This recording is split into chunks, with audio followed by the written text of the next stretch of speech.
Please help me welcome to the stage Senior Fellow at American Federation for Children and founder of Black Minds Matter, Denisha Allen. Yeah, cause they do not know what they doing. Forgive them. They do not know what they doing. Forgive them. They must not know what they doing. I had some beef with the devil.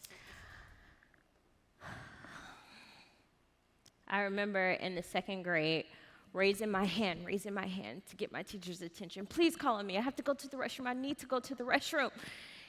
And she says, no, put your hand down. You're not going to go.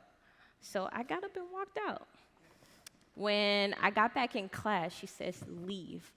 Go to the principal's office, get out. And I said, no, I just want to stay. No, I'm not going to leave. She yanks me by my arm and pulls me toward the door. I'm crying hysterically, please, no, please, no, please. She grabs me by both my arms, pulls me out the door, grabs me by my feet, and drags me all the way to the principal's office. This is my earliest memory of school. I grew up in Jacksonville, Florida, on the east side. My old neighborhood sits downtown near the Jaguar Stadium by the Mayport in historic Springfield.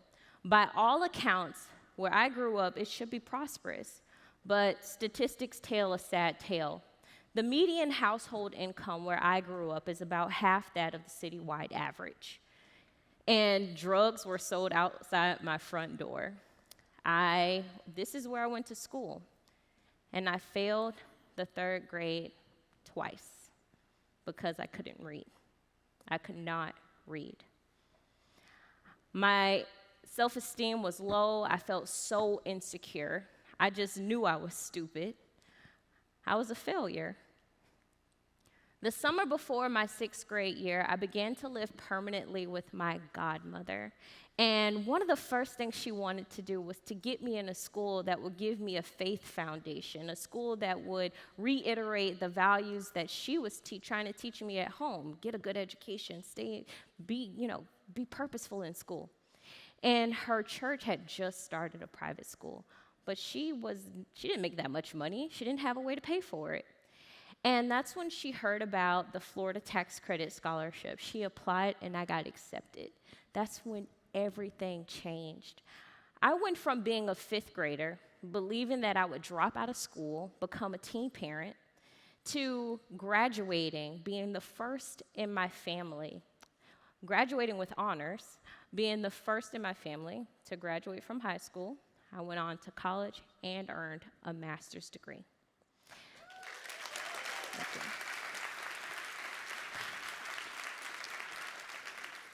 Because of education freedom, this changed. Now, I want you to imagine all of the students who are like I once was. They're destined to drop out of school. They don't read on grade level. They are destined to spend the rest of their life behind bars and become a teen parent. Now, I want you to imagine telling those little faces that there is a feasible alternative, that their liberation came in the form of education freedom. But in communities all across America, there are thousands of kids who don't have that hope. They're relegated to poor performing schools just because of their home address.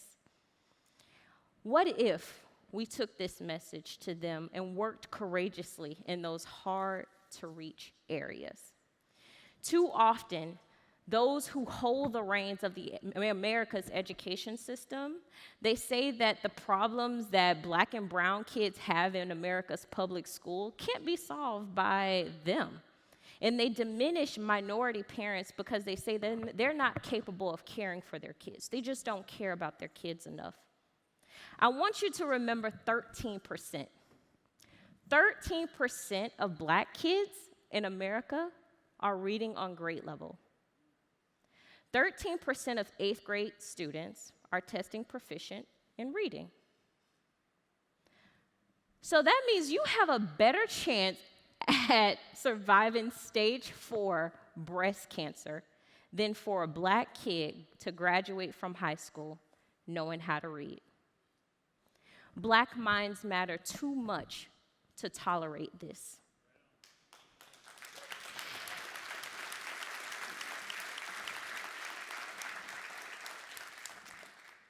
In 2022, after the murder of George Floyd, we've heard from Ben, all that happened, the country was in civil unrest. Everyone, every organization, every person was looking internally. We were basically trying to figure out if we were racist. Everybody was looking to see, are we racist? Is this organization? Racial reckoning, equity, our mindset on diversity and inclusion peaked. We were canceling things left and right. We canceled pancakes and syrup, but not the dismal outcomes for Black kids. And that is why I founded Black Minds Matter. We are changing the narrative from school choice to education freedom. We're promoting Black education entrepreneurs. We have one, Ariane, hey, from Louisiana, who's actually here. And changing the narrative to advocate for students, to promote, and I heard Sissy say in the last panel, to put this in our home language, and I like the way that she said that. We want to do this in order to promote more school choice. Americans from all parties and backgrounds support this notion. We know that Republicans support school choice, Democrats, Black people, Hispanic people, Asian people, white people, we all support school choice. Since 2022, we've expanded and passed more school choice programs than we have in the history of this movement. So how can we do more and work courageously in those places that may be hard to reach? One of my most fun and rewarding aspects of Black Minds Matter, if you can't tell, is our network of Black school founders. We have over 430 Black-founded schools on our website that we found, and we have about 100 Black school founders in our network. We did a survey of these Black school founders we already knew most of this, but it helps to do surveys, and figure it out, or have the paper to support our knowledge. And so what we found is the majority of Black school founders were former public school teachers. More than half of them vote Democrat. Only 2% of them identify as Republicans. And they say that they are engaged in state-level advocacy. So that means that Black people, especially Black school founders, are strengthening school choice coalitions, adding people of color, educators, and Democrats to the mix. A couple of months ago, we hosted our second annual Black Minds Matter Summit, and we had a budding education entrepreneur from Nebraska. She emailed me, and her excitement was radiant. You can feel it just through the screen.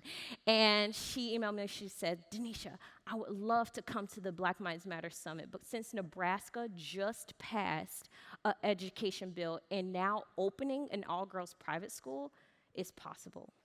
You see, Nebraska was one of only 2 states that had no choice for students, no charter school law or private school choice program. And now, after decades of fighting, Nebraskan students have hope. More diversity can come to the landscape. Now, any conversation about school choice, all of you should know we cannot finish it without talking about the teachers union. They're involved in every conversation when we talk about school choice. They should start paying us because I think it's PR at this point, for them. And they're waging war in Nebraska. They're trying to repeal the law. They're using Black kids as a political football, saying that the program would be detrimental to Black kids. But the fact is, only about 13% of the Black kids in Nebraska can read. Equity equals education freedom. Our project highlights the fundamental reality that any conversation about equity for Black people must include education freedom. Equity equals education freedom. Education freedom is liberating. Education freedom, we know, can change the trajectory of students' lives. And when you're back home in your state, you think the teachers' union is too entrenched. You think that it's hard to go into those communities to present a different message. I want you to remember my story. Remember all of those kids who are trapped in poor performing schools. Tell a better story. Change the narrative. Build those bridges, as we've heard, because equity equals education freedom. Thank you. Yeah, 'cause they do not know what they doing. Forgive them. They do not know what they doing.